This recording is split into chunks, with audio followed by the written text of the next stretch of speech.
Good afternoon. I know the people of North Carolina are still suffering from this horrible storm that has taken so much of a toll. Even as we speak, we have 13 rivers in North Carolina at major flood stage. So we're continuing to work to get people safe and secure. Our first responders are out there making sure that people are safe and secure, and that will continue to be a priority. I also know that communities like this one have been stunned at the breadth of the damage that has been done. I've talked to people who have lost their entire home, people who really don't know what to do with the fact that their business has been washed away, farmers who had a majority of crops in their field that they were not able to harvest in time.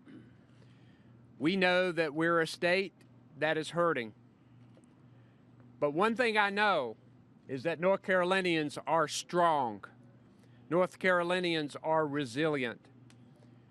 People that I've been talking to today are helping each other. Our local, state, and federal partners are pulling together and working in a coordinated way to make sure we help people. And neighbors are helping neighbors. Communities of faith are stepping up. I talked to one woman whose house had been destroyed. She was out serving meals to other people. That is the spirit of North Carolina.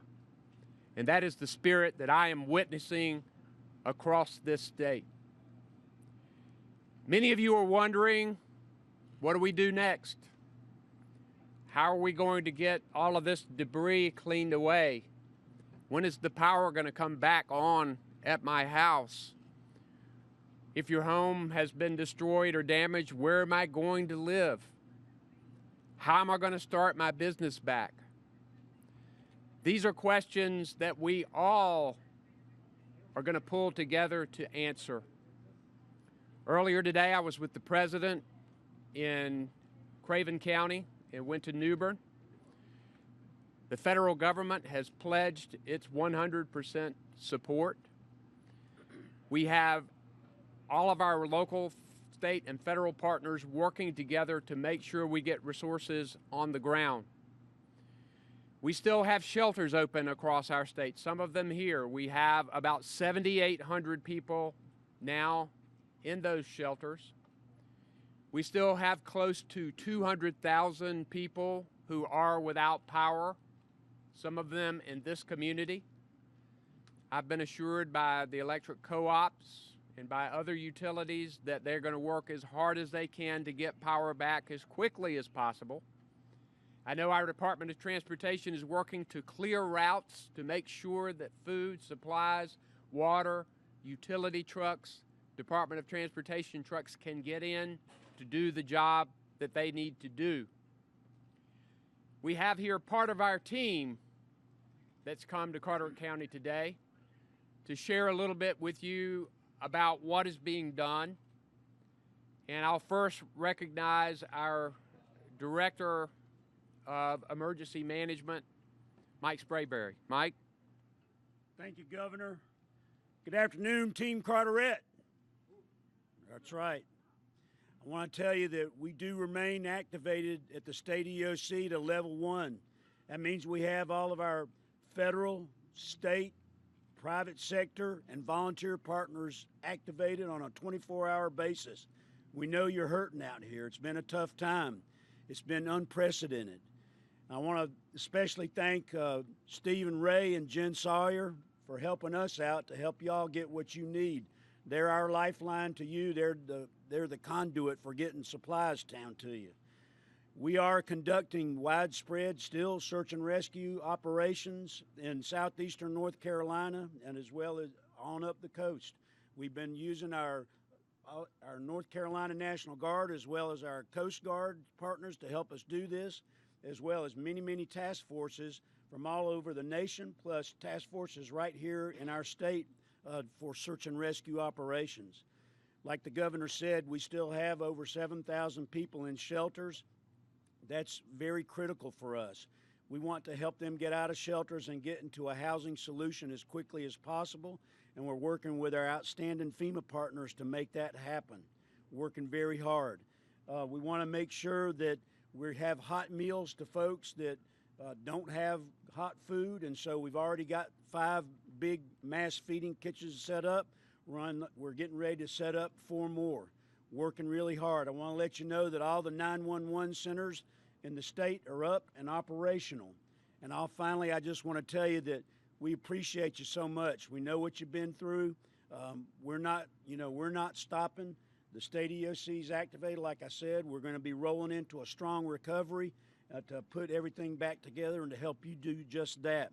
So I urge you to follow the guidance of your local officials and also listen to your local media for any instruction that they may have. Finally, I just want to thank you for your outstanding support of North Carolina State Emergency Response Team. Thank you, Governor. We're grateful to all of our first responders and our law enforcement, Sheriff Buck, and for the police and fire and people who've been burning in at both ends and getting very little sleep, making sure people are safe. I'm glad glad that we have our Secretary of Public excuse me. Could you give me some water? Sorry about that, lost my breath. Have our Secretary of Public Safety, Eric Hooks, who's with us. And thank you for your leadership. And now I want to recognize the Deputy Secretary of the Department of Transportation, Bobby Lewis. Bobby. Thank you, Governor. I had an opportunity to get out into eastern North Carolina yesterday and see a lot of this devastation. My heart goes out to each and all of the affected counties. I do want to say that NCDOT has been making significant progress. We have, at the peak, we had over 2,200 roads that were closed, and now that has been reduced to less than 900. But I certainly want to caution everybody out there that we're still experiencing, as the governor said, major flood conditions, and we expect like US 70, US 258 in Lenoir County to peak through this week and into the weekend. So we're not out of the woods yet, and we're still committed to provide as much access to the transportation network as possible, but I still caution everybody on trying to return back to their homes. I also want to say the ferry division, we have all of our ferry routes open. Most of them are restricted schedules. Certainly you can visit our ncdot.gov site to be able to see those schedules. But what I want to say is I was proud of 2 vessels that left Cherry Branch yesterday and went to Southport. Those 2 vessels were loaded with recovery supplies and fuel to be able to get Brunswick County and New Hanover back to where they need to be. With that, I also want to say that would not have happened without strong partnership with Camp Lejeune. They were able to open a bridge for us so we could access those southern counties. I would also be remiss if I didn't mention the strong partnership that we have around us here, whether it's the National Guard, the local first responders we have behind us. They have been critical to our support of our 2,600 employees that are working and our 214 contractors, and there's no way we could have done that without you, so thank you very much. We are grateful for our National Guard soldiers who have been activated, and for the first time we instituted a joint military operation through what's called Title 10, where we work with our National Guard and our military here in North Carolina. We're the most military-friendly state in the country, and we were able to work together to help to get into places that were very hard to get into with high water vehicles and other rescue vehicles. We've had valuable federal partners, and now FEMA, as they come into North Carolina, are going to be helping people with housing solutions, and we have our FEMA coordinator, Albie Lewis, who is here. Albie, you want to say a word? Thank you, Governor. Again, I'm Albie Lewis. I'm the Federal Coordinating Officer for FEMA.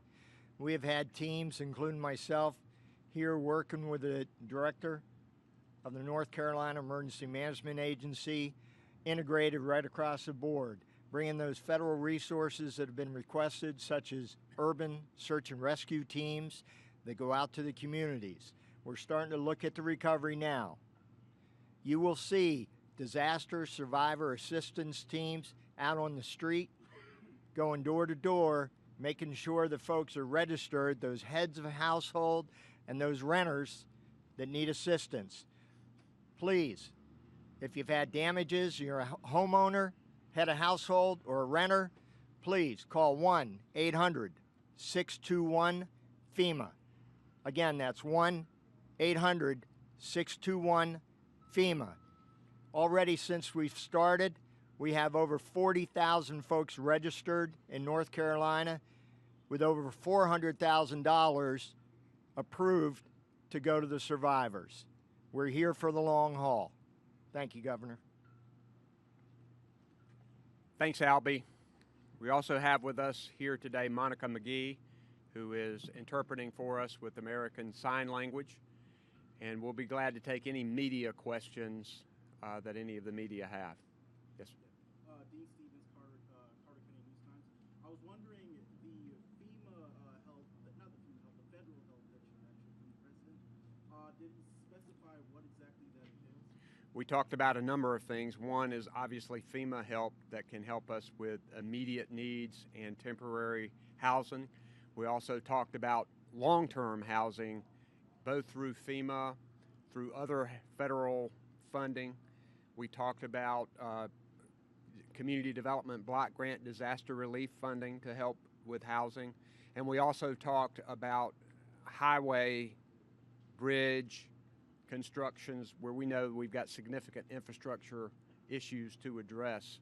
We've also been in close contact with our members of Congress and our state representatives and senators. Our state General Assembly will help as well. Yes, sir. Juan Hogarth, WTVD. You rode with President Trump earlier in the motorcade, touring some of the areas. What was your conversation like with him and what you noticed? And what was your I talked to him a lot about North Carolina and its unique history, the fact that we have a significant coordination effort with the federal and our local partners, and that we truly needed significant resources to get back on our feet again.